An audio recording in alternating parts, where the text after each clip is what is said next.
mi nombre es Claudia Montserrat Martín Silis y estoy estudiando la carrera de Turismo Sustentable y Gestión Hotelera. Este video es con el propósito de hablar sobre un tema de sumo interés que es sobre la discapacidad en las personas de talla baja. Es para la materia de Turismo Accesible a cargo del Dr. Jorge Mendoza.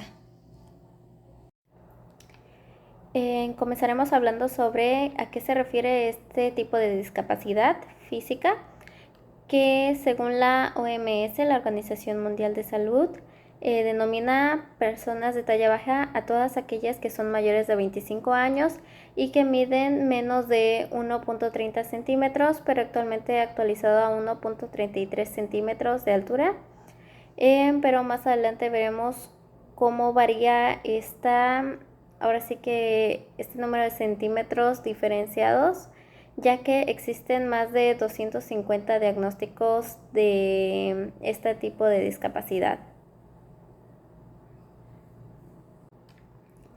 Pero antes de adentrarnos más a los diagnósticos, es necesario conocer los términos correctos para ahora sí que llamar a las personas que sufren de esta discapacidad. Y hay dos formas que son las más correctas para hablarles, que son gente pequeña o personas con talla baja o que sufren discapacidad de talla baja. Este tipo de términos fueron decididos básicamente por las mismas personas que tienen esta discapacidad entre una pequeña comunidad. El término enanismo es también correcto, sin embargo se empezó a descartar debido a que se utilizaba más como de forma despectiva, incitando más a la discriminación. Por lo tanto, es un término que solo se utiliza de maneras, ahora sí que científica o de salud para determinar un diagnóstico, no para referirse a la persona. Ahora, antes había mencionado que se consideran a las personas con discapacidad de talla baja cuando son mayores a 25 años.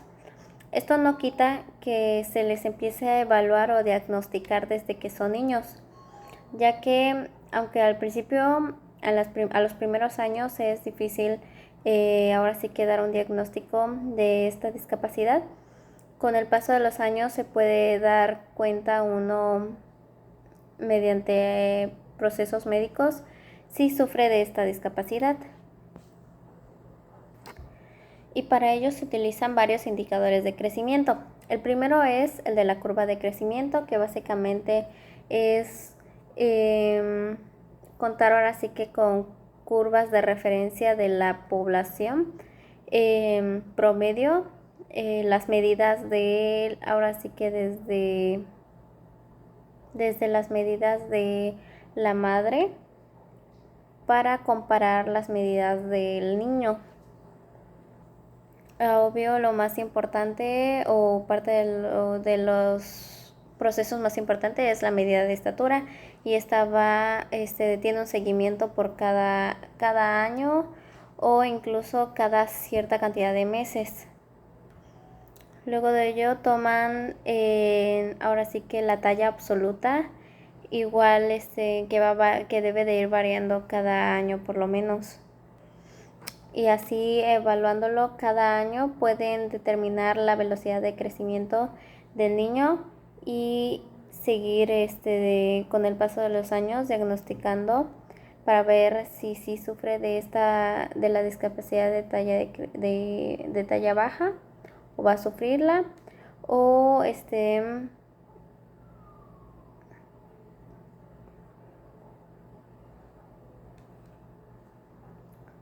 continuará con un crecimiento habitual. Es decir, básicamente se usan varios determinantes como lo son relación del peso, la talla absoluta, la talla o tasa de crecimiento, puede ser la genética. Todos esos factores se analizan para determinar la posibilidad de desarrollar discapacidad de talla baja. Continuando, hablaremos sobre la primera forma o diagnóstico de las personas con discapacidad de talla baja. Y según Israel Godoy Escobar, es la acondroplasia, que se dice que uno en 25,000 a 40,000 nacimientos sufren de esta discapacidad de talla baja debido a la acondroplasia y son diagnosticados de esa forma. Y básicamente la acondroplasia puede ser ocasionada por un cambio en el gen receptor 3, que básicamente es el factor de crecimiento de los fibroblastos, lo que evita el crecimiento de los huesos y afecta principalmente a los huesos largos en los brazos y las piernas. Por lo general, las personas que sufren de acondroplasia llegan a medir menos de 1,37 centímetros de alto. En pocas palabras o más sintetizado, la acondroplasia básicamente solo es una copia de un gen de los padres, ya que normalmente las personas que nacen con acondroplasia tienen padres de estaturas promedio. Cabe mencionar que esto no descarta que personas o dos padres que no sufran de acondroplasia no puedan engendrar a un bebé con acondroplasia. Continuando, otro diagnóstico común es el síndrome de Turner, que básicamente es como una enfermedad que afecta solo a mujeres y niñas, ya que se produce debido a la cromosoma sexual, a la falta de la cromosoma sexual, que es el cromosoma X, siendo que este es limitado o básicamente no existe. Entonces, básicamente, la niña o mujer solo posee un cromosoma sexual femenino cuando debe de poseer dos. Y esto es lo que le genera las mutaciones en el cuerpo. Y ahora sí que las reducciones en tamaños de brazos, piernas, deformaciones en cabeza y claramente otras partes del cuerpo. Como otro tenemos el síndrome de Morquio, que básicamente este es otro trastorno genético que sufre un bebé para descomponer cadenas de azúcares en su cuerpo, lo que provoca que no pueda obtener nutrientes y eso evita que se desarrolle como debe de ser. Y pues obviamente su piel, sus tendones, ligamentos, los huesos de cartílagos no se pueden desarrollar a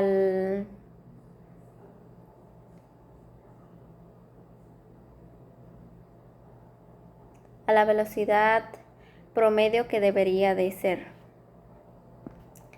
Y el último diagnóstico, que es el que más me impresionó sinceramente, es el sin diagnóstico, ya que como había mencionado antes, existen más de 250 diagnósticos que se pueden realizar para las personas que sufren de discapacidad de talla baja, pero esto no significa que haya un número exacto de diagnósticos, ya que los factores y los distintos síntomas que una persona con esta discapacidad sufre es inmensa. Entonces no se puede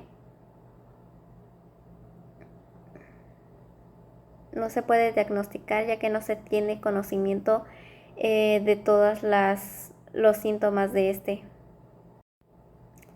Estas son algunas de las características más comunes o que se pueden ver en la mayoría de los diagnósticos que sufre una persona con esta discapacidad, que pueden ser las cabezas anormalmente grandes, frente grande y puente plano de la nariz, los dientes apiñados o torcidos, la baja estatura, el tronco de tamaño promedio, los brazos, piernas cortas. Dice que normalmente es en la parte superior de los brazos y los muslos. También tienen piernas arqueadas. Su rango de movimiento es muy limitado. De hecho, debido a su movimiento tan limitado, hay algunos que tienen que verse obligados a utilizar muletas o estar en silla de ruedas. Tienen también curvaturas en las columnas vertebrales que son llamadas sifosis y lordosis. Sus dedos son cortos y también su tono muscular en los bebés es muy menor al de una persona promedio. Como siguiente, aparte de los síntomas que de por sí ya sufren las personas con esta discapacidad, se le añaden algunas otras posibles complicaciones con ello debido a las mismas mutaciones en su cuerpo. Entre estas están que pueden llegar a tener posibles problemas respiratorios, pueden tener problemas pulmonares, también un estrechamiento en su columna espinal, lo que, como les había dicho, le complicaría mucho el movimiento, el uso de sillas de ruedas o algún otro apoyo.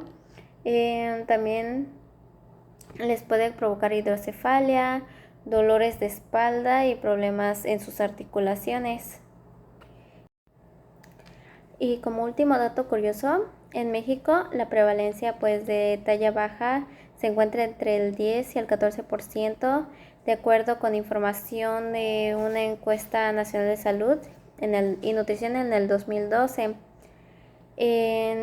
Y se dice que 1 de cada 10 mexicanos tiene talla baja. Me gustaría mencionar que también en México se autorizó una fecha para celebrar el día a las personas de talla baja, que es el 25 de octubre, y se tituló como Día Nacional de las Personas de Talla Baja.